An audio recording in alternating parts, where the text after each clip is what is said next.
let's just talk about an important topic. It is steps in respiration, as we have already discussed, and now we are going to discuss it in detail. But before starting today's lecture, let's talk about the previous things. Let's brush up with the previous topic, that is mechanism of respiration in human beings. So this thing we have understood for various diagrams, and now I'll be explaining you in a short that this is the thorax, this is the diaphragm, this particular thing what you're seeing, these are the intercostal muscles and ribs, these are the ribs, and this is the lung with the bronchi, bronchioles and alveoli. This is the heart, and these are your lungs. Fine. Now, so what happens? Lungs by themselves, they cannot decrease or increase the pressure inside them, but the chest wall does this. Okay, so this is the diaphragm. ये diaphragm है, ये intercostal muscles है, and ये muscles के बीच में जो white दिख रहा है, these are the ribs. तो ribs के बीच पे जो muscles है इस तरह से है वो, तो ये जो है this is called as the intercostal muscles. तो रिब्स के बीच में जो मसल्स है this are the intercostal muscles.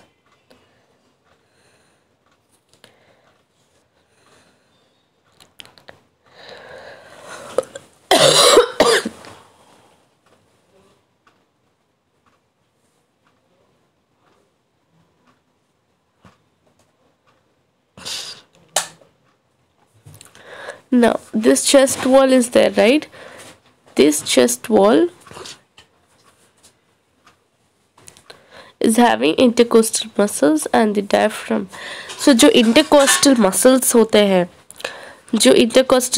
होते हैं, वो रिब्स को अटैच्ड होते हैं.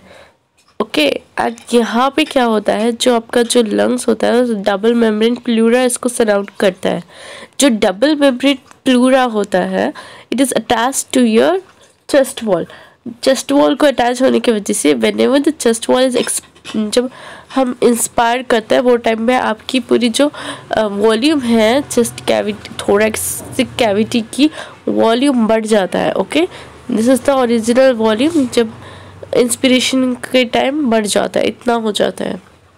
ओके, इंस्पिरेशन के टाइम पे वॉल्यूम बहुत बढ़ जाता है, बट व्हेन यू एक्सपायर वो टाइम पे जो है वॉल्यूम कम हो जाता है. वॉल्यूम जब भी देखो मैंने बताया था volume is inversely proportional to pressure. तो जब भी वॉल्यूम बढ़ता है प्रेशर कम होता है. जब वॉल्यूम घटता है तब प्रेशर बढ़ता है.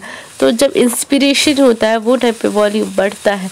कैसे बढ़ता है? जो डायफ्राम था ये ऐसे डोम शेप था तो वो ऊपर था, तो it will become flat. It will become flat like this. जब वो ऐसे फ्लैट हो जाता है तो देखो चेस्ट कैविटी बड़ी, इतनी हो गई चेस्ट कैविटी इतनी हो गई चेस्ट कैविटी. ठीक है, चेस्ट कैविटी इतनी हो गई. सो इतनी होने की वजह से यहाँ पे कैविटी बढ़ गई, इतना हो गया कैविटी. ठीक है, बढ़ गई. और जो आपका चेस्ट वॉल है वो भी अपवर्ड्स की तरफ हो जाता है, तो उस वजह से एक्सपेंशन होता है एंड वॉल्यूम बढ़ता है. एंड वॉल्यूम बढ़ने की वजह से जो प्रेशर होता है वो बहुत कम हो जाता है. इस वजह से जो हवा है बाहर से अंदर आ जाते हैं. When compare to the atmosphere pressure, हमारे लंग्स का प्रेशर जो है, हमारे लंग्स के अंदर जो प्रेशर है वो नेगेटिव हो जाता है. ओके, इस तरह से इंस्पिरेशन होता है. लेकिन जब एक्सपिरेशन होता है वो टाइम पे क्या होता है, डायफ्राम अपने डोम शेप में आ जाता है, रिलैक्स हो जाता है और डोम शेप में आ जाता है, जो उसका ओरिजिनल शेप है. ओके, उसका ओरिजिनल शेप ये है, डोम शेप. ठीक है, डोम शेप होने के बाद क्या होता है, अब देखो अब चेस्ट कैविटी थोड़ी ही है, राइट? चेस्ट कैविटी बस इतनी है. अब चेस्ट कैविटी इतनी है और इंस्पिरेशन के टाइम चेस्ट कैविटी इतनी थी, तो वॉल्यूम अब क्या हुआ, एक्सपिरेशन के टाइम कम हो गया, expiration. So this way pressure क्या होगा, बढ़ जाएगा. एंड प्रेशर बढ़ने के कारण आपका क्या होगा, प्रेशर बढ़ने के कारण इट विल बिकम, बाहर की हवा जो है जो अंदर की हवा है वो बाहर चली जाती है, that is the expiration. Expire करना मतलब बाहर निकालना। सी sometimes we get confused from the excretion and expiration. Excretion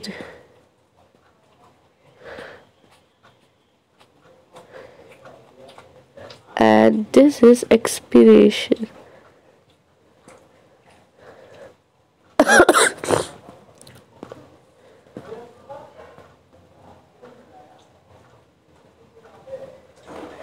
This is expiration, this is excretion. So that is excretion and this is expiration. Excretion कौन करते हैं? किडनीज। एक्सपिरेशन और inspiration कौन करते हैं? लंग्स। ओके,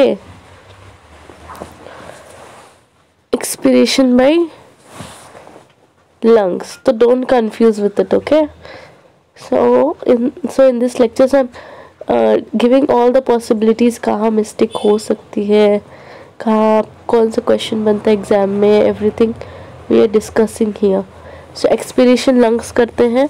एक्सपिरेशन में क्या होता है, जो लंग्स में जो कार्बन डाइऑक्साइड है, जो एयर है, जो गैस है, वो बाहर आती है एटमॉस्फेयर में, दैट इज एक्सपिरेशन। एक्सपिरेशन के टाइम पे जो डायफ्राम है तो वो normal relax position dome shape में आ जाता है, और जो आपकी चेस्ट कैविटी जो एक्सपैंड हुई थी इंस्पिरेशन में वापस अपने ओरिजिनल पोजीशन में आ जाता है। तो एक्सपिरेशन में सब अपने ओरिजिनल पोजीशन में आ जाते हैं। ओके, किसी को अब कुछ एक्स्ट्रा एफर्ट डालने की ज़रूरत नहीं है। दैट्स व्हाई वी से expiration is passive and inspiration is active, क्योंकि इंस्पिरेशन के टाइम क्या होता है, डायफ्राम को कॉन्ट्रैक्ट करना पड़ता है एंड फ्लैट शेप लेना पड़ता है। चेस्ट वॉल की कैविटी भी ऊपर आ जाती है, अपवर्ड हो जाती है, एक्सपैंड हो जाती है, ताकि जो कैविटी है वो बढ़ सके। ठीक है, so this way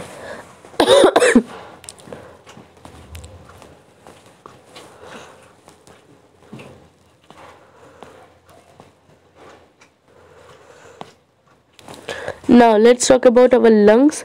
So our lungs are spongy in nature.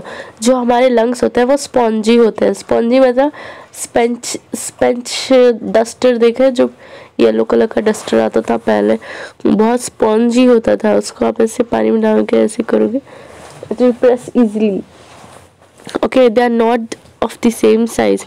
Lung same size के नहीं होते हैं। राइट वाला लंग जो है वो बड़ा होता है, क्योंकि वहाँ पे कोई हार्ट नहीं है। लेफ़्ट साइड हमारा हार्ट होता है, तो लेफ़्ट साइड का लंग थोड़ा छोटा हो जाता है, साइज में भी कम हो जाता है, वेट में भी कम हो जाता है। The lung towards left is slightly smaller, making space for your heart. Lungs are protected by two membranes called the pleura, and pleura, दो प्लूरा के बीच में जो फ्लूइड होता है that is called the pleural fluid. और ये protect करता है lungs from injury and also aid in the expansion of this, also aid in the expansion of the spongy and elastic lung muscles as they slide one over the other. तो ये दो membranes के बीच में एक fluid होता है, उसको बोलते हैं प्लूरल फ्लूइड। ये फ्लूइड आपके लंग्स को शॉक से बचाता है एंड एक्सपेंशन में हेल्प करता है, and elastic lung muscle from injury and also in the injury से बचाता है, कि इस पे जब पड़ता है डायरेक्ट प्रेशर लंग्स पे नहीं पड़ता तो लंग्स सेफ रहते हैं। From injury also aid in the expansion of spongy and elastic lung muscles. तो जो लंग में जो मसल्स होते हैं वो बहुत इलास्टिक और स्पॉन्जी होते हैं, तो उनको एक्सपैंड करने में कौन हेल्प करते हैं? Pleural membranes as slide over each other. Slide क्यों होता है? बिकॉज उनके बीच में फ्लूइड है। तो दिस ये स्लाइड ओवर ईच अदर वाला कॉन्सेप्ट मैं समझाती हूँ। सो आपको क्या कर रहे हैं, स्लाइड रहता है एक, अब स्लाइड क्या होता है? स्लाइड एक ग्लास पीस होता है। ओके, नॉर्मल ग्लास पीस नहीं रहता है, ये स्लाइड हम लेबोरेटरी में यूज़ करते हैं। ओके, ये स्लाइड हम लेबोरेटरी में यूज़ करते हैं। ये स्लाइड के ऊपर आपको थोड़ा सा पानी डालना है, 1 और 2 ड्रॉप्स पानी डालना है। उसके बाद दूसरा स्लाइड इसके ऊपर रखना है एंड फिर उसको सेपरेट करने की कोशिश करना है। तो क्या होता है, ये 2 स्लाइड्स एक दूसरे से सेपरेट नहीं होते। एक दूसरे से सेपरेट क्यों नहीं होते? क्योंकि इनके बीच में जो वाटर है ना, वो उनको स्लाइड करवाता है। थोड़ा सा ही पानी है दोनों के बीच में, कुछ 2-3 बूंद ही है फिर, और इसको सेपरेट करना बहुत मुश्किल हो जाता है। लेकिन ये एक दूसरे के ऊपर फिसलते हैं, स्लाइड होते हैं। You must have noticed that your own breathing is slow and shallow when you are at rest. तो जब आप रेस्ट में हो, you must have noticed that your own breathing is slow and shallow when you are at rest. अभी आप लोग rest पे हो, आराम से लेक्चर सुन रहे हो, तो वो टाइम पे आपकी ब्रीथिंग बहुत स्लो है। आप खुद अपनी ब्रीथिंग को महसूस नहीं कर सकते कि आप सांस ले रहे हो, you can not feel it. लेकिन जब आप फास्ट भागने लगते हो या एक्सरसाइज करने लगते हो, वो टाइम की आपकी ब्रीथिंग डीप और फास्ट हो जाती है। Then you feel your breathing, right? बहुत फास्ट ऐसे हो जाती है आपकी ब्रीथिंग, ओके? बहुत फास्ट हो जाती है और डीप हो जाती है। Indeed patterns of breathing show are great range for they are coordinated with moment by moment needs of the body for supply of oxygen and removal of carbon dioxide. तो Indeed patterns of breathing show great range. कभी आपकी breathing बहुत shallow हो जाती है, shallow मतलब गहरी सांस नहीं लेते हो, कभी बहुत गहरी हो जाती है, कभी बहुत फास्ट हो जाती है। तो ये इसलिए होता है ताकि आपके बॉडी को एक प्रॉपर अमाउंट का ऑक्सीजन सप्लाई मिल सके एंड कार्बन डाइऑक्साइड निकाल सके। अगर आप बहुत फास्ट ब्रीथिंग करते हो तो आप ऑक्सीजन सही से नहीं ले रहे हो, बल्कि कार्बन डाइऑक्साइड निकाल रहे हो ज़्यादा। ठीक है, ज़्यादा कार्बन डाइऑक्साइड भी नुकसान होता है, right? So what other situations affect your breathing? लेकिन अगर आपके पास कार्बन डाइऑक्साइड बॉडी में कम है ना, फिर भी नुकसान करता है, ओके? तो एक नॉर्मल अमाउंट में रहना चाहिए, ना ज़्यादा ना कम। So what other situations affect your breathing? Okay, let's talk about it. It has been found that all movements of breathing stop at once when the nerves leading to the brain to the respiratory muscles are cut. इसका मतलब जब आप nerves काट दो, nerves क्या होते हैं? I think आपको पता है नर्व्स क्या होता है, but let me tell you. एक एग्जाम्पल से समझते हैं। आपके पास है एक बल्ब या एक पंखा समझ लो, okay? So you have a 3 blade fan and ये फैन जो है, ये फैन चलने के लिए हम क्या करते हैं? स्विच ऑन करते हैं। So there is a switch board here and हम यहाँ पे बहुत सारे स्विचेस हैं, okay? There are so many switches here, okay? उसमें से एक स्विच फैन का स्विच है, तो हम एक ही स्विच डालें ना, it's no need to draw so many switches. This is your fan and this is your switch, okay? This one switch you have, and ye how it is connected. When you switch on the fan, when you on the switch, then the fan will be working, okay? It's possible because there is a connection between the switch and the fan through an electric wire.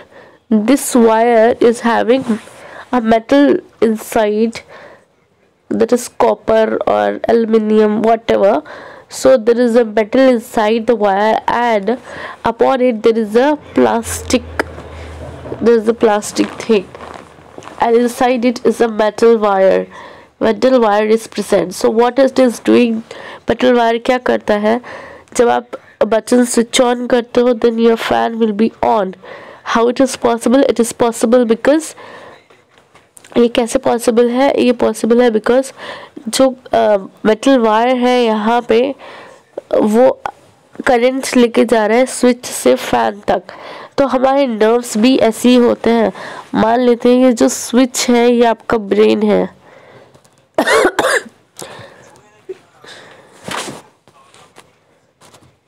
ये है brain, ठीक है?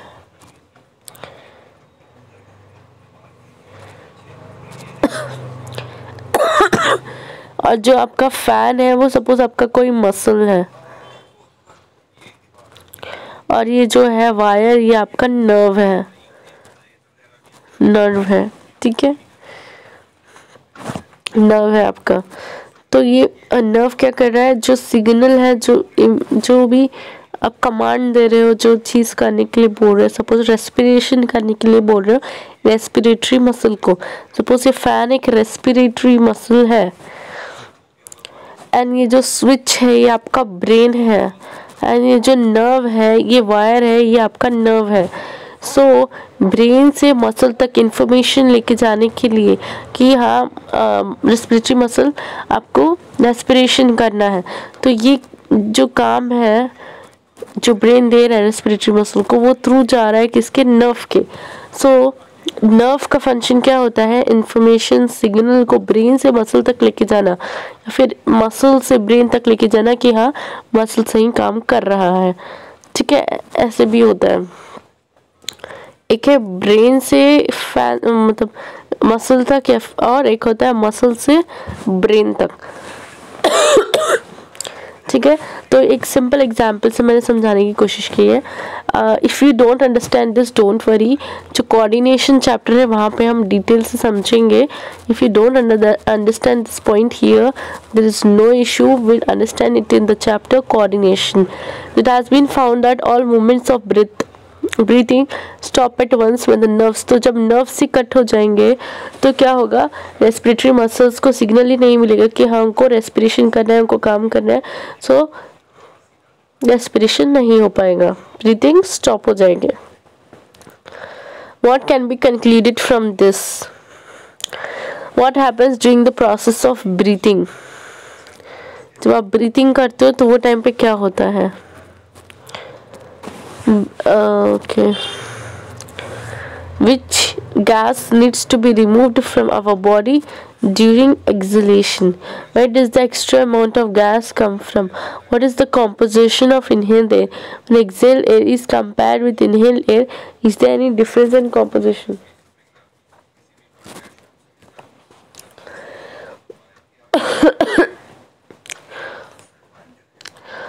What can be concluded from this?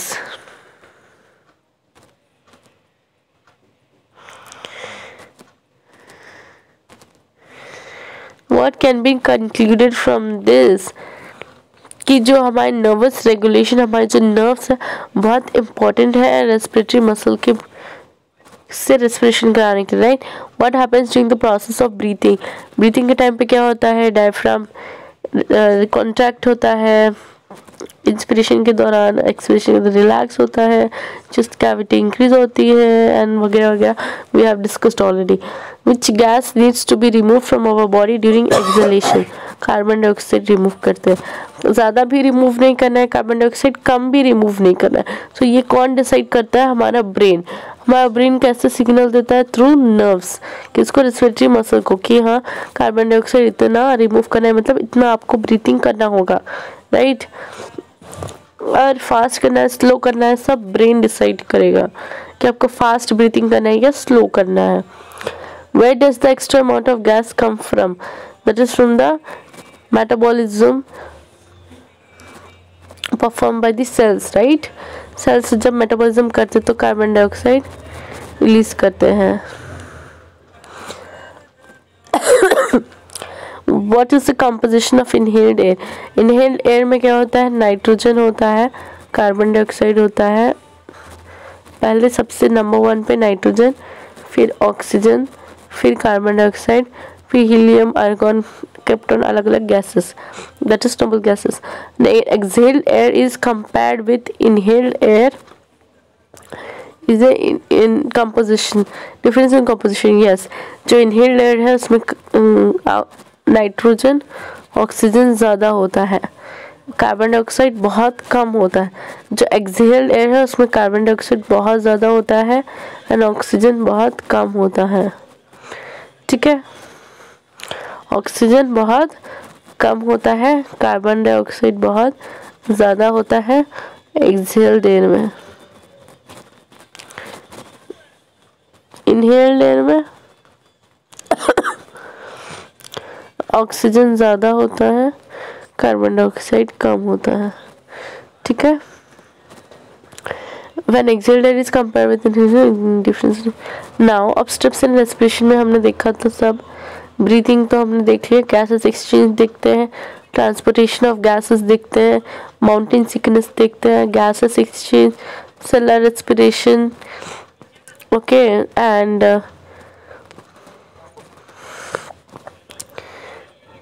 ये देखते हैं yeast के experiments देखना है हमको। And I try to complete maximum in this lecture. Activity 2 देखेंगे, heat production by living organisms, that is very important. And plants में कैसे होता है, एरियल रूट्स क्या होते हैं, heat in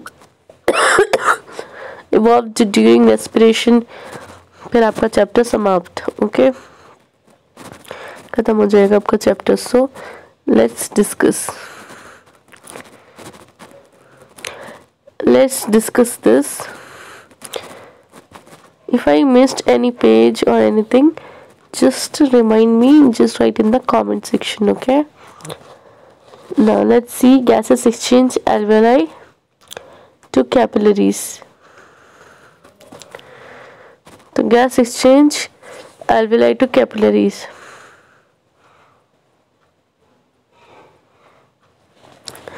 Gas exchange alveoli to capillaries कैसे होता है, right? This thing we are going to see. So gas exchange takes place with in the lungs by diffusion from the alveoli to blood capillaries and vice वर्सा।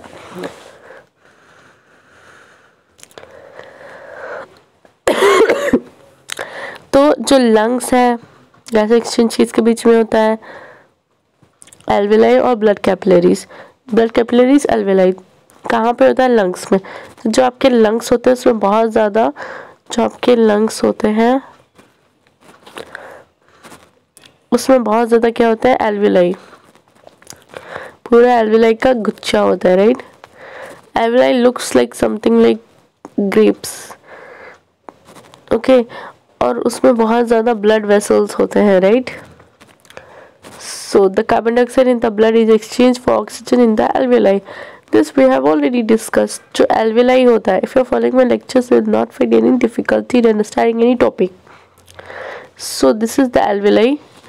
ये alveoli है. All lectures are present on this channel. So try to subscribe it and watch it. ठीक है, carbon dioxide जो होता है वो कहाँ होता है, टिश्यूज के पास। तो टिश्यूज के पास से जो कार्बन डाइऑक्साइड होता है वो हमारा ब्लड ले लेता है एंड हमारे लंग्स के पास आता है। लंग्स के पास क्या है, alveoli। alveoli में क्या है, बहुत सारा ऑक्सीजन। तो क्या होता है, जो ब्लड है ऑक्सीजन ले लेता है एंड कार्बन डाइऑक्साइड जो टिश्यूज के पास से लाया था वो वापस दे देता है। So this tiny air sacs in the lungs are numerous and only 1 cell thick.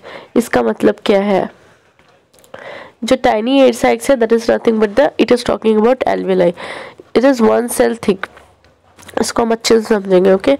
The surrounded by capillaries that are also only 1 cell thick. Blood dark red in color flows from the heart through these capillaries and collect oxygen from the alveoli. At the same time, carbon dioxide passes out of the capillaries into the alveoli. When we breathe out, we get rid of this carbon dioxide. The bright red oxygen rich blood is returned to the heart and pumped out to all parts of the body. Now I will explain you all this in detail. As a result of gases exchange, the composition of inhaled air and the exhaled air is different, and this table is important. Why does the amount of oxygen? So let's understand, and you will फटाफट answer these questions, okay? See, क्या होता है, आपका जो lungs है उसमें बहुत सारे alveoli हैं। alveoli क्या है, alveoli is nothing but the air sacs, air filled sacs, मतलब उसमें हवा भरा हुआ रहता है एंड वो हवा में सबसे ज़्यादा क्या होता है, नाइट्रोजन एंड ऑक्सीजन। नाइट्रोजन से हमें कुछ काम नहीं है, ऑक्सीजन से काम है, ओके। एंड यहाँ पे इफ यू सी, ये डायग्राम से समझते हैं 1 cell थिक, 2 cell थिक क्या है। तो तो ये जो आप ग्रीन कलर से देख रहे हो, ये जो ग्रीन, ये जो है ना, ये क्या है, एल्वेलाई है। क्या है? दिस इज एल्वेलाई, ठीक है। और ये जो है, ये जो देख रहे हो, ये एक सेल्स है। सेल्स हैं, जो सेल्स है ना, इसको लाइनिंग दे रहे हैं, सेल लाइन कर रहे हैं। इसको बोलते हैं एपिथेलियल सेल्स, एपिथेलियल सेल्स, ठीक है। ये एपिथेलियल सेल्स, ये सेल्स जो है ना, 1 सेल थिक है। 1 सेल थिक मतलब एक ही लेयर है। 1 सेल थिक मतलब सेल्स की एक ही लेयर है, ठीक है। और ये जो है, ये है ब्लड वेसल। ब्लड वेसल है मतलब कैपिलरी है, छोटा ब्लड वेसल कैपिलरी। ये अभी एक ही सेल की कवरिंग है। तो एक ही सेल की कवरिंग है, तो ये एक सेल की कवरिंग और ये एक सेल की कवरिंग, ठीक है। तो एक ही सेल की कवरिंग है, तो ऑक्सीजन आराम से कैपिलरीज में आ जाएगा, कार्बन डाइऑक्साइड आराम से बाहर चला जाएगा। ओके, अब मैं और डिटेल में एक्सप्लेन करती हूँ what is 1 cell covering, all that. Okay, तो सपोज ये आपका कोई एक चीज़ है, ओके, ये, ठीक है। यहाँ पे मैं लेट से कवरिंग डाल रही हूँ, ठीक है। ये है आपके सेल, ये एक सेल है।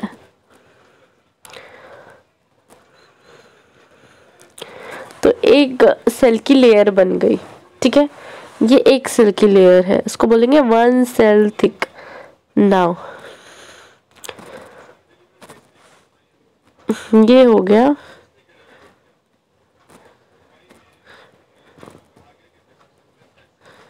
ये हो गया 2 सेल थिक, क्योंकि एक वाला जो लेयर है वो रेड सेल से एक सेल का लेयर हो गया, दूसरा सेल का लेयर हो गया ग्रीन से, this is called 2 cell thick. And now this is called the 3 cell thick. एक रेड से हो गया, एक ग्रीन से हो गया, एक येलो से हो गया, तो इसको बोलेंगे 3 सेल थिक। लेकिन जो हमारा एल्वेलाई है उसमें सिर्फ एक सेल की लेयर है।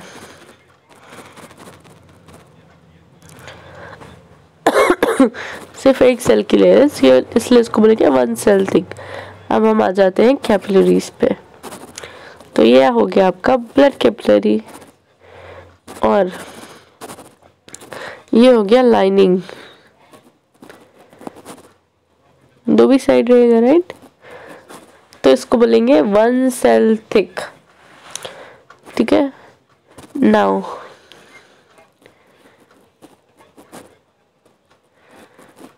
this is called 2 cell thick,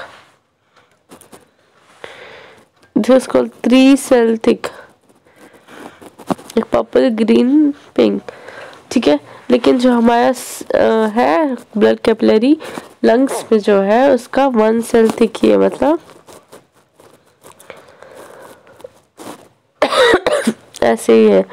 and talking about your alveoli, ये भी 1 सेल थिक है, तो बहुत कम थिकनेस है इसकी, तो आराम से ऑक्सीजन और कार्बन डाइऑक्साइड चले जाते हैं, ओके, एक्सचेंज हो जाता है आराम से, क्योंकि एक एक सेल ही थिक है और ये बहुत क्लोज भी है ब्लड कैपिलरी और एल्वेलाई, इसलिए आराम से एक्सचेंज होता है, ठीक है। तो अब हम थोड़ा सर्कुलेशन के बारे में देखेंगे।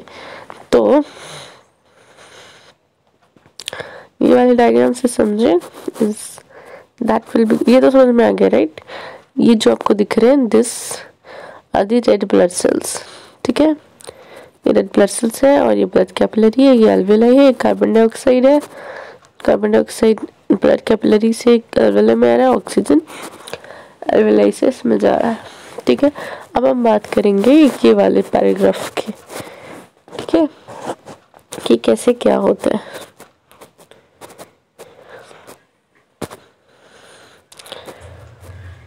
यहाँ पे देखो, ये हमारे लंग्स में खूब सारा ऑक्सीजन, ठीक है। ऑक्सीजन कौन लेके जाएगा? Blood capillary. ब्लड कैपिलरी से ऑक्सीजन कहाँ जाता है हमारे में? जो लंग्स में जो ब्लड कैपिलरी से, उसमें जो ऑक्सीजन है, उसमें जो ब्लड है वो बहुत ज़्यादा ऑक्सीजनेटेड है, उसमें पूरा फुल ऑक्सीजन है ना, उसमें फुल ऑक्सीजन है, राइट। फिर वो ब्लड क्या होता है, लंग से होके हार्ट में जाता है।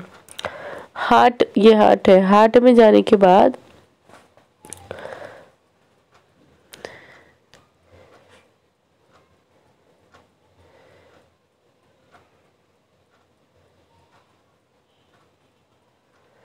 हार्ट में जाता है, ओके।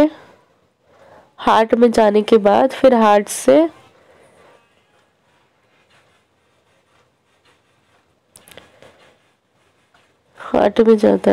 फिर पूरी बॉडी। हार्ट का क्या काम होता है? पंप करना, फिर पंप करके पूरी बॉडी में ब्लड पहुंचा देता है, ओके। तो पहले लंग्स, फिर लंग्स से हार्ट का काम क्या है? पूरों को बचाना। इसलिए तो हार्ट लंग्स के बहुत करीब है, ओके। दिख रहे हो कितना करीब है? तो इसलिए हार्ट लंग्स से बहुत करीब है।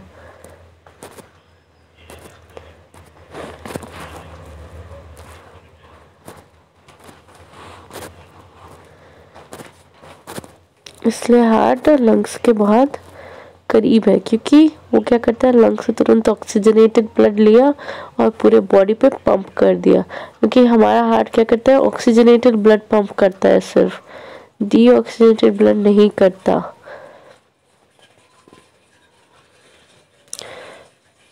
ठीक है, so this is the thing, I hope you understood well. So यही ये पैराग्राफ्स में बोला गया है, ओके।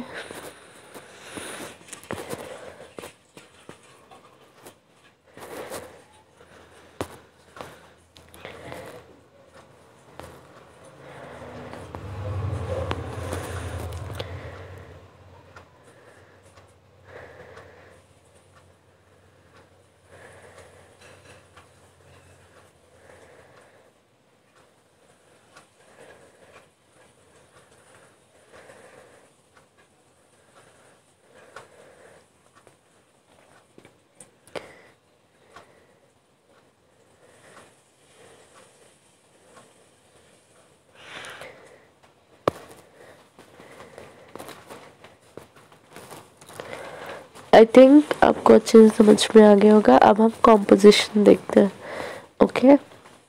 तो जब आप इनहेल ले लेते हो तो जो एटमॉस्फेयर में ऑक्सीजन है उतना ही % ऑक्सीजन आपको मिलेगा, दैट इज 21%।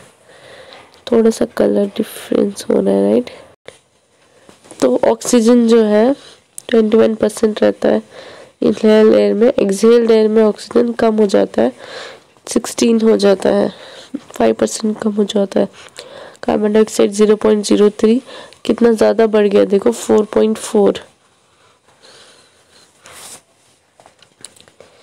% की बात कर रहे हैं। नाइट्रोजन 78, क्योंकि नाइट्रोजन तो हमारी बॉडी ने यूज़ ही नहीं किया, क्योंकि हम नाइट्रोजन यूज़ नहीं कर सकते, प्लांट्स यूज़ कर सकते। Why does the amount of oxygen vary between exhaled and inhaled air?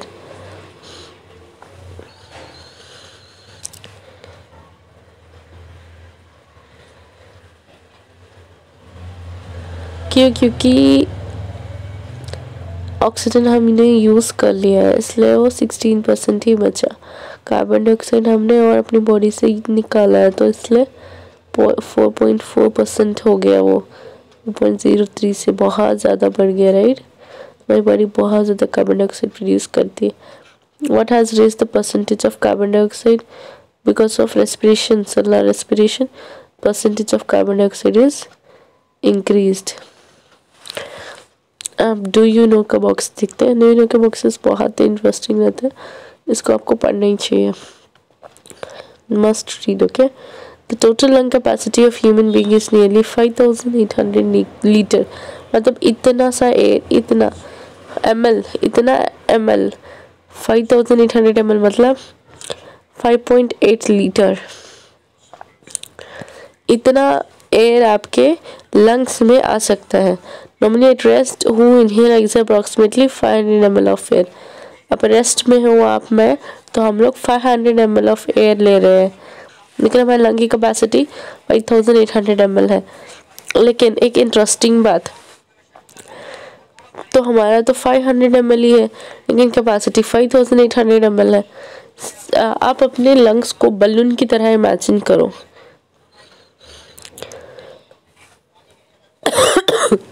Suppose this is a balloon.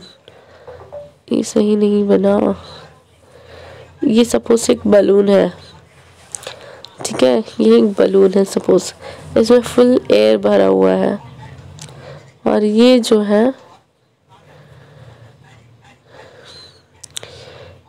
है इसको, इसके अंदर एयर नहीं है। तो लंग्स को हमारे बलून की तरह समझो। जब उसमें एयर भरा हुआ है तो लंग्स सिर्फ मस्त बल्ज है, लेकिन जब पूरा एयर आपने बलून से निकाल लिया तो ऐसा हो गया। तो हमारे लंग्स भी ऐसे कोलैप्स हो सकते हैं, ऐसे हो सकते हैं, ऐसे हो सकते हैं हमारे लंग्स। आप बलून लो, बलून जब आप नहीं फुलाते हो तो बलून में हवा नहीं होता, तो वो कैसा रहता है, चिपटा हुआ। जैसे हमारे लंग्स भी हो सकते हैं, क्योंकि उसमें एयर नहीं है। तो इसलिए इस प्रॉब्लम से बचने के लिए हमारे पास हमेशा, आप कितनी भी कोशिश कर लो, कि 1200 ml आपके लंग्स में रहेगा ही रहेगा। 1200 ml is always present in your lungs. Okay, now let me tell you an interesting thing. Okay,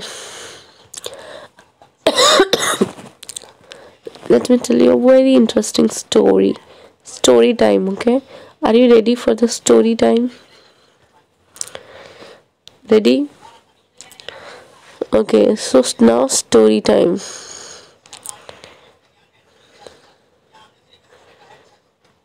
Now story time. So listen, when we are born, what happened? When we are in the womb, in the uterus, inside the mother, in the uterus, when we are, at the time our lungs are not functional. But when we, as soon as the baby delivers, the lungs for the first time, they take air into them.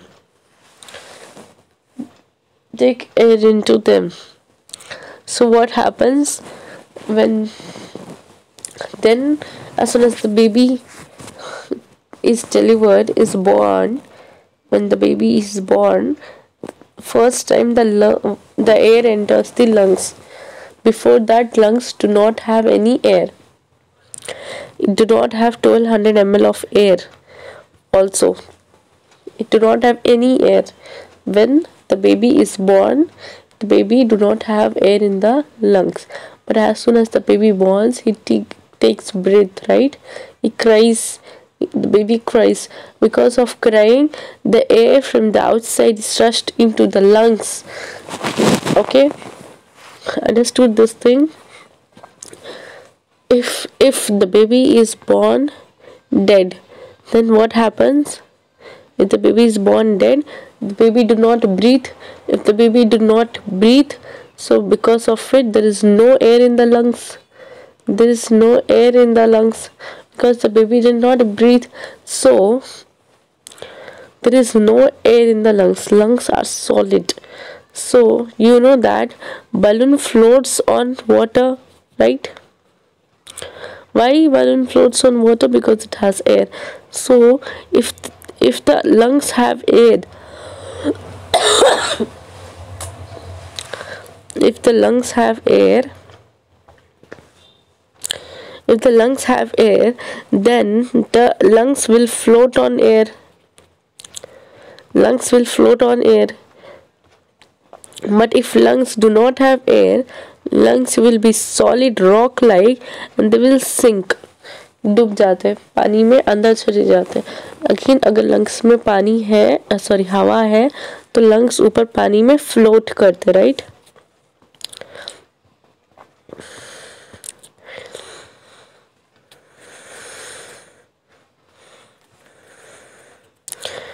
Lungs पानी में float करते.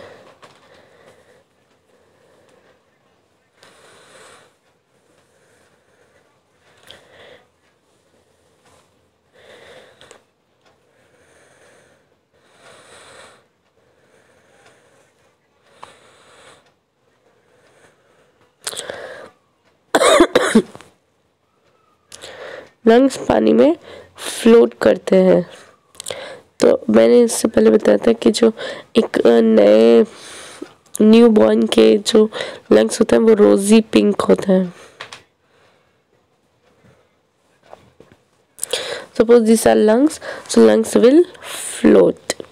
But if the baby was born dead, at that time there is no air in the lungs, so lungs are solid and the lungs will sink, नीचे चले जाता है। Okay?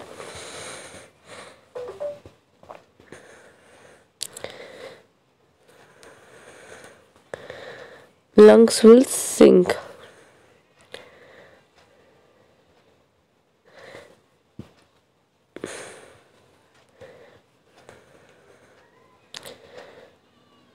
Okay, lungs will sink.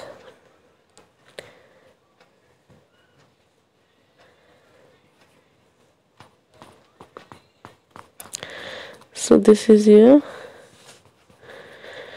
water.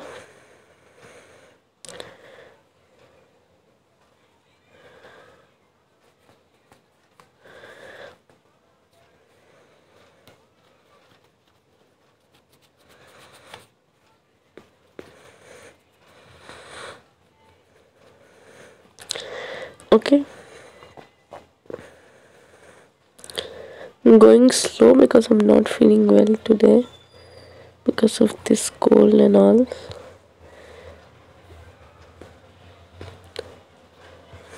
Okay, but don't worry, we'll complete. Okay, so this is we'll try to complete the chapter today at any cost. Okay, so this is the lungs which has air. This is the lungs of the live baby. Okay, the baby which was born live. The baby which was born dead, the lungs will sink to the bottom like this. Okay, so actually we do not actually, so this is the thing that this will help in medico legal cases in which there is some, you know, if someone wants to kill the something goes on, like the doctor says the baby was born dead. The people say that this, like, suppose something happened like the baby was born live but the baby was killed, and we want to but they said that the baby was born dead itself. So to check it, what we do, we put the baby on the water. If the baby is floating, means the baby was born live, and if the baby is sinking to the bottom, then we say that the baby is dying.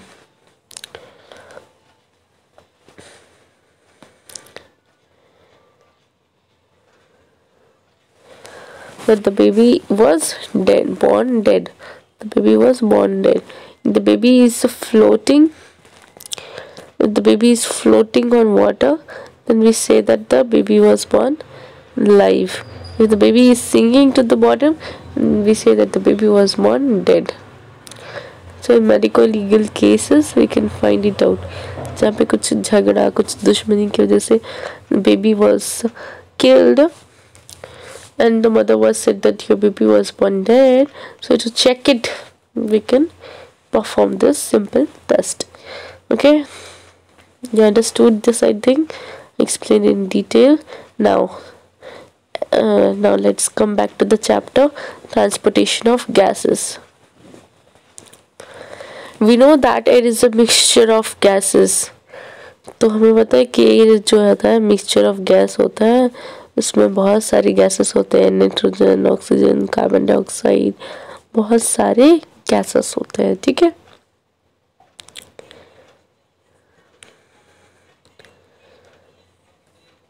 that fills the lungs and the alveoli in the body enters. The relative amount of different gases in air and their combining capacity with hemoglobin and other substances in blood determine the transportation by the blood in the body. ये मैंने already बताया कि blood में तो air में तो बहुत सारे गैसेस है, लेकिन हेमोग्लोबिन तो सिर्फ 3 गैसेस को पहचानता है.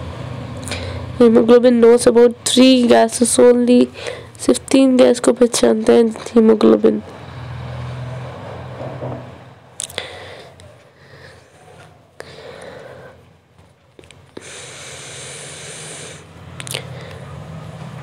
तो हीमोग्लोबिन से सिर्फ 3 गैसेस को पहचानता है। What are the 3 gases that hemoglobin knows? Let's talk about it. Hemoglobin knows about, this is hemoglobin.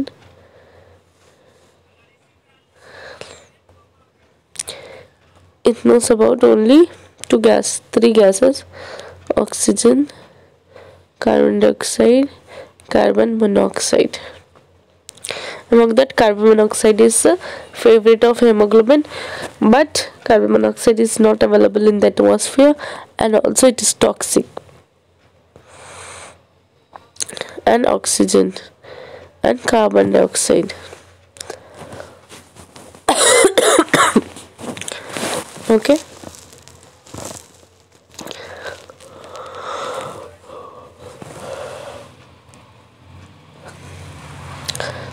Oxygen आराम से कंबाइन करता है हीमोग्लोबिन से, लेकिन हेमोग्लोबिन डायरेक्टली कार्बन डाइऑक्साइड से कंबाइन नहीं करता। ठीक है, थोड़ा सा ही कार्बन डाइऑक्साइड हीमोग्लोबिन से कंबाइन कर सकता है, थोड़ा सा ही।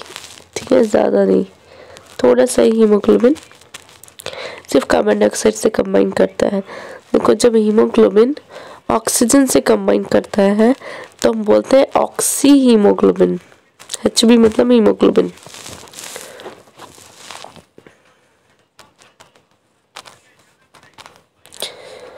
हीमोग्लोबिन जब कार्बन डाइऑक्साइड से कंबाइन करता है तो उसको बोलते हैं कार्ब अमाइनो हीमोग्लोबिन।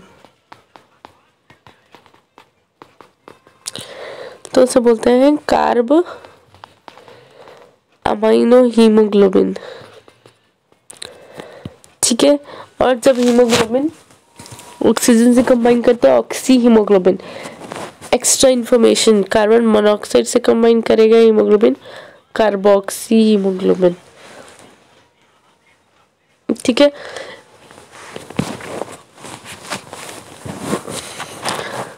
ठीक है, तो ऑक्सीजन ज़्यादा अवेलेबल है when compare to carbon monoxide, and oxygen is safe, is must for the tissues. Okay, तो जो ऑक्सी हीमोग्लोबिन है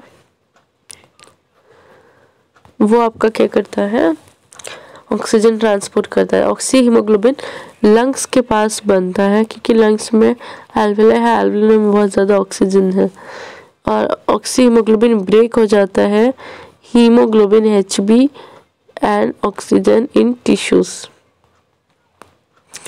तो ऑक्सी हीमोग्लोबिन बनता कहाँ है, लंग्स में, ब्रेक कहाँ होता है, टिश्यूज।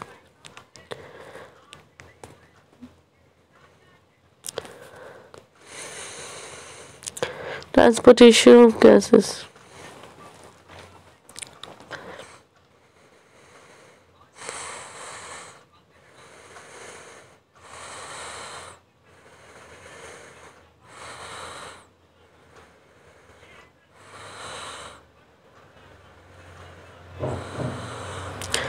ठीक है। तो नाइट्रोजन तो कंबाइन ही नहीं सकते हीमोग्लोबिन में, हालांकि नाइट्रोजन सबसे ज़्यादा एटमॉस्फेयर में प्रेजेंट है, लेकिन वो कंबाइन ही नहीं हो सकता। So that's why oxygen present in the air is with in normal limits around 21%, then almost all of it is carried in the blood by binding.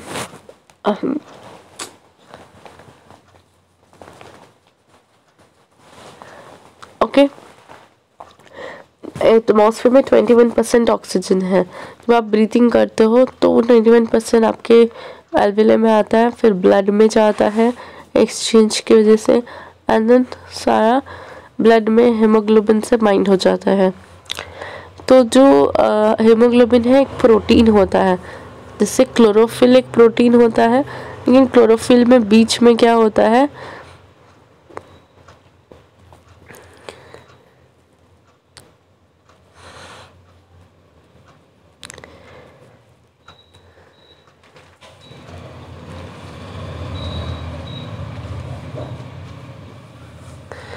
Chlorophyll में बीच में आपका मैग्नीशियम होता है, लेकिन हीमोग्लोबिन में बीच में क्या होता है, iron, that is Fe। Fe कौन से फॉर्म में होता है, +2 के फॉर्म में, that is not required for you. +2 मतलब उसकी वैलेंसी 2 रहती है। तो ये हो गया। तो क्लोरोफिल में Fe की जगह मैग्नीशियम रहता है, हीमोग्लोबिन में Fe की जगह Fe रहता है। ठीक है। As oxygen is diffused in the blood, it rapidly combines with hemoglobin to form oxyhemoglobin.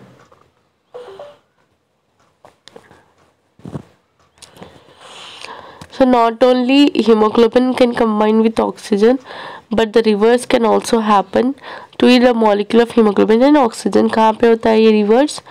ये रिवर्स कहाँ पे होता है, टिश्यूज में। Carbon dioxide usually transported as bicarbonate. Bicarbonate मतलब कार्बन डाइऑक्साइड क्या होता है, हमारे पास वाटर तो की कमी तो है नहीं, तो कार्बन डाइऑक्साइड वाटर के साथ मिलता है एंड बनाता है बाइकार्बोनेट H2CO3। H2CO3 इसको बोलते हैं बाइकार्बोनेट। ठीक है। कार्बन डाइऑक्साइड वाटर के साथ कंबाइन करके क्या बनाता है, बाइकार्बोनेट। बाइकार्बोनेट और जो बाइकार्बोनेट होता है वो आपका बफर में हेल्प करता है, that is not for you. जो बाइकार्बोनेट है वो भी इम्पॉर्टेंट होता है, इसलिए कार्बन डाइऑक्साइड इम्पॉर्टेंट हो जाता है। बहुत कम कार्बन डाइऑक्साइड है आपकी बॉडी में तो भी प्रॉब्लम होती है, क्योंकि आपका ब्लड क्या होता है, बहुत कम कार्बन डाइऑक्साइड होने की वजह से वो अल्कलाइन हो जाता है, मतलब बेसिक हो जाता है। तो इसलिए आपको कार्बन डाइऑक्साइड एक प्रॉपर अमाउंट में चाहिए होता है। तो it combines with haemoglobin and rest is dissolved in blood plasma. तो इस तरह से तो 3 तरह से कार्बन डाइऑक्साइड होता है। तो पहला है कि बाइकार्बोनेट बनता है। अब बाइकार्बोनेट बनने के लिए वाटर चाहिए एंड CO3- बनता है, और ये होता है कार्बोनिक एनहाइड्रेस। कार्बोनिक एनहाइड्रेस एक एंजाइम होता है। Carbonic anhydrase,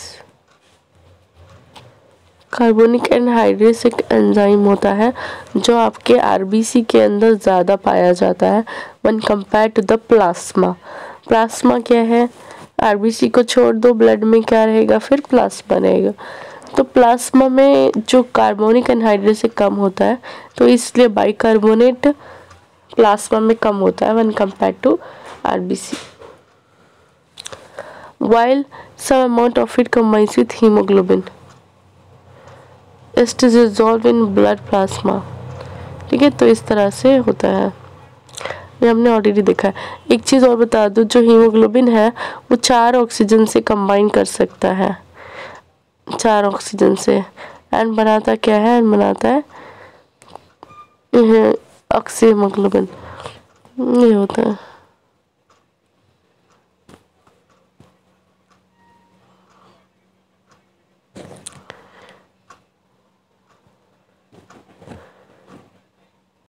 Now let's talk about an interesting thing about hemoglobin का विद ऑक्सीजन का, और अच्छे से समझने के लिए हम इसको देखते हैं। ओके, तो अगर haemoglobin is expose to air at sea level, sea level मतलब अभी जो हम हैं ना समुंदर के लेवल पे, मतलब ना ही समुंदर के बहुत अंदर है ना ही हम ऊपर है, मतलब कोई माउंटेन पे, तो उसको बोलते हैं सी लेवल। लेकिन अगर आप माउंटेन पे हैं तो उसको बोलते हैं अबोव द सी लेवल। अगर आप सी में है, समुद्र के अंदर है, तो it is called the under the sea level और बिलो द सी लेवल। तो जो हीमोग्लोबिन है, every molecule combines with oxygen to form oxyhaemoglobin. Haemoglobin का हर मॉलिक्यूल ऑक्सीजन से कंबाइन होता है, बनाता है ऑक्सीहीमोग्लोबिन। लेकिन जब आप 13 किलोमीटर्स ऊपर चले जाते हो सी लेवल के, दैट इज़ 8 माइल्स होता है, ऊपर चले जाते हो, तो इस वजह से क्या होता है, the concentration of oxygen lower than half of 1/5 at sea level, तो वहाँ पे कंसंट्रेशन ऑफ ऑक्सीजन कम हो जाता है। बट आई थिंक ये जो सेंटेंस है इट्स नॉट प्रॉपर। कंसंट्रेशन कम नहीं होता बिकॉज ऑफ दी, जब आप सी लेवल के ऊपर जाते हो ऑक्सीजन उतना ही रहता है, 21% ही रहता है ऑक्सीजन, लेकिन जो प्रेशर है एटमॉस्फेयर का वो कम हो जाता है। जब आप माउंटेन पे जाते हो तो प्रेशर एटमॉस्फेयर का कम हो जाता है, तो कंसंट्रेशन तो उतना ही रहता है, कंसंट्रेशन एटमॉस्फेयर का चेंज नहीं होता, दैट इज़ 21%। प्रेशर कम हो जाता है, इसका मतलब प्रेशर कम होने की वजह से आपको ज़्यादा ऑक्सीजन मिल नहीं पाता है, तो इस वजह से सारा हेमोग्लोबिन ऑक्सीजन से कंबाइन नहीं हो पाता है। Under this conditions half as many molecules of oxygen combined with haemoglobin to form oxyhaemoglobin. सिर्फ half as many molecules of oxygen combined with haemoglobin, सिर्फ आधे ही ऑक्सीजन से कंबाइन होकर ऑक्सीहीमोग्लोबिन बनाता है। तो blood can not carry enough oxygen to the tissues if haemoglobin is combined with few oxygen molecules. So जो ब्लड है वो ऑक्सीजन कैरी नहीं कर सकता अगर जो टिश्यूज है, टिश्यूज को ऑक्सीजन नहीं मिलेगा, क्योंकि ऑक्सीजन बहुत कम है because of the low pressure जो एटमॉस्फेयर की वजह से, तो ऑक्सीजन ज़्यादा अंदर नहीं आ पा रहा है, and because of that haemoglobin oxygen से अच्छे से कंबाइन नहीं हो पा रहा है, तो फिर प्रॉब्लम अल्टीमेटली टिश्यूज़ को होती है। तो टिश्यूज़ में क्या हो रहा है, वो लोग अपना अच्छे से सेलुलर रेस्पिरेशन नहीं कर पा रहे, तो इस वजह से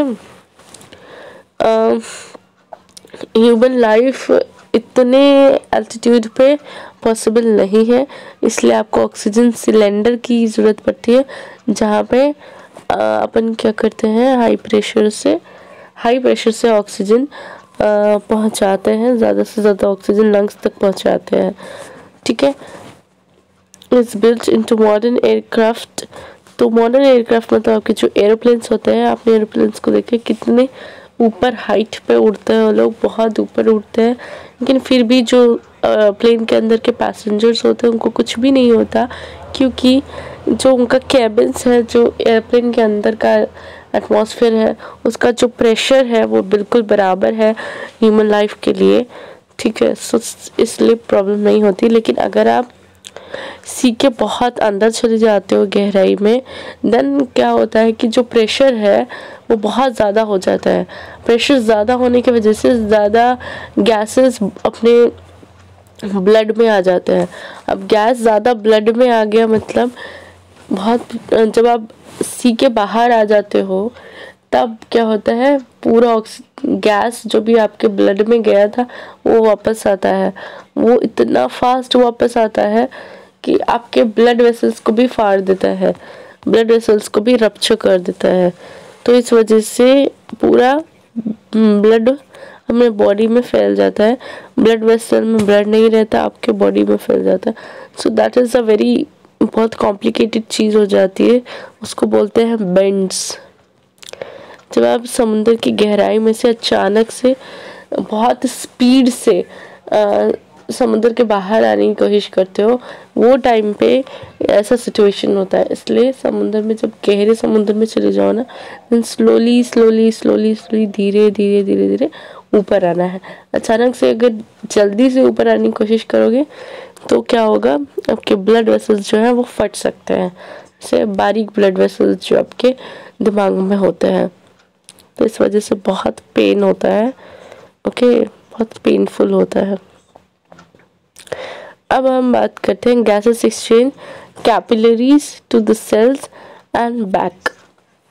तो सेल और कैपिलरी के बीच में बात करें, ब्लड और सेल के बीच में। So in the capillaries over the tissues haemoglobin meets at a very different environment. यहाँ पे एनवायरनमेंट अलग है।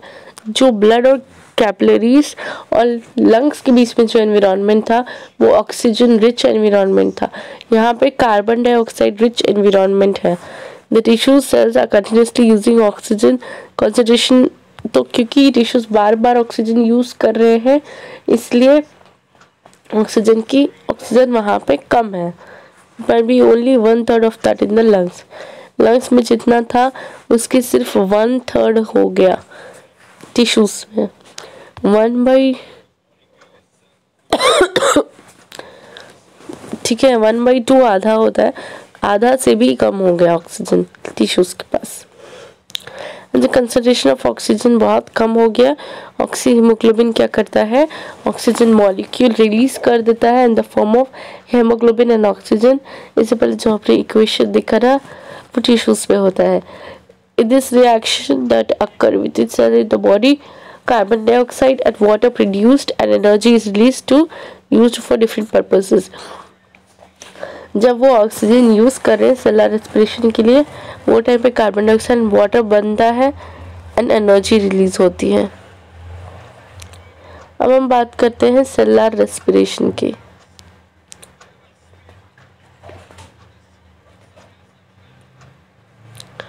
सेलुलर रेस्पिरेशन क्या होता है, ठीक है। तो गाइस सेलुलर रेस्पिरेशन क्या चीज़ है। सेलुलर रेस्पिरेशन हम ऑलरेडी देख चुके हैं, कोई बड़ी बात नहीं है इसमें। The term cellular respiration refers to the pathway by which cells release energy by breaking the chemical bonds of glucose molecules. The cellular respiration is essential process of life. So living cells must carry out cellular respiration. It can be in the presence of oxygen, aerobic, or in the absence of oxygen. That is called as the anaerobic respiration. In animals, anaerobic respiration leads to the formation of lactic acid from glucose. In anaerobic respiration, few ATP molecules are produced.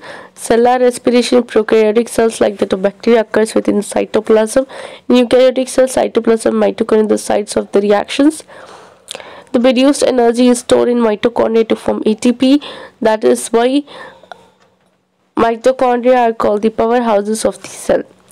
तो यहाँ पे क्या होता है कि जो cellular respiration है, यहाँ पे क्या होता है, सेल्स एनर्जी रिलीज करते हैं by breaking the chemical bonds in the glucose. तो जो ग्लूकोज होता है उसका फॉर्मूला हम न्यूट्रिशन में देखें, C6H12O6। यहाँ पे कार्बन से बॉन्ड बनाता है, कार्बन हाइड्रोजन से भी बॉन्ड बनाता है, कार्बन ऑक्सीजन से भी बॉन्ड बनाता है। तो जब ये बॉन्ड्स टूटते हैं तो ये बॉन्ड्स कैसे टूटेंगे, इन द प्रेजेंस ऑफ, इसके लिए आपको ऑक्सीजन देना पड़ेगा। तो ऑक्सीजन लेके ये बॉन्ड्स टूटेंगे। बॉन्ड्स टूटने के बाद बहुत ज़्यादा एनर्जी रिलीज होगी एंड वो एनर्जी को हम ATP के फॉर्म पैक करके रख लेते हैं। ओके, तो सेलुलर रेस्पिरेशन में क्या होता है, एनर्जी मिलता है आपको, एंड क्योंकि कार्बन टूटा तो कार्बन डाइऑक्साइड बनता है, कार्बन बॉन्ड्स टूटते ग्लूकोज में कार्बन डाइऑक्साइड बनता है, ओके, और वाटर भी बनता है। तो cellular respiration essential process of life, क्योंकि आपको एनर्जी बनाना है। cells must carry out cellular respiration. It can be in the presence of oxygen, this aerobic respiration, or in the absence of, that is the anaerobic respiration. Aerobic respiration में क्या होता है, aerobic respiration में क्या होता है, यहाँ पे आपको ऑक्सीजन देना पड़ता है फुल। एनारोबिक में ऑक्सीजन नहीं देना पड़ता। एना मीन्स एरोबिक, एनारोबिक देखो सेम ही है, बस एन लगा दिया, एन का मतलब नहीं है absent of oxygen.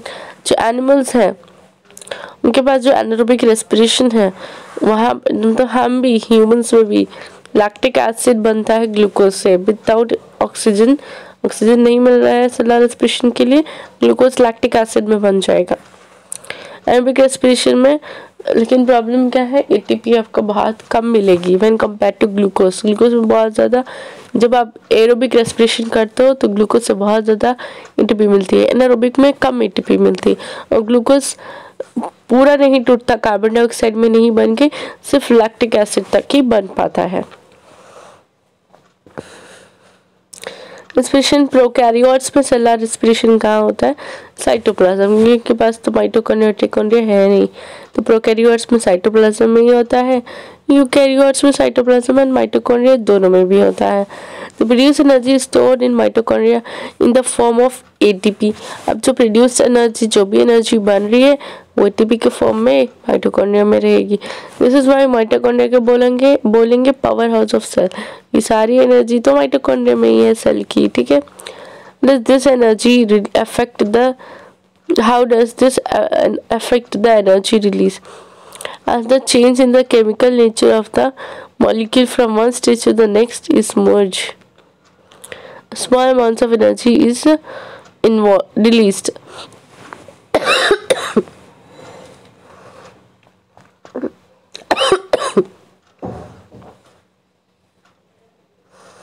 The complete breakdown of sugar molecule with the release of all its available energy involves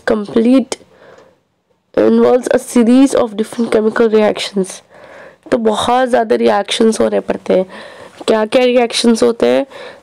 some students ना उनको बहुत curiosity रहती है, तो they ask such questions।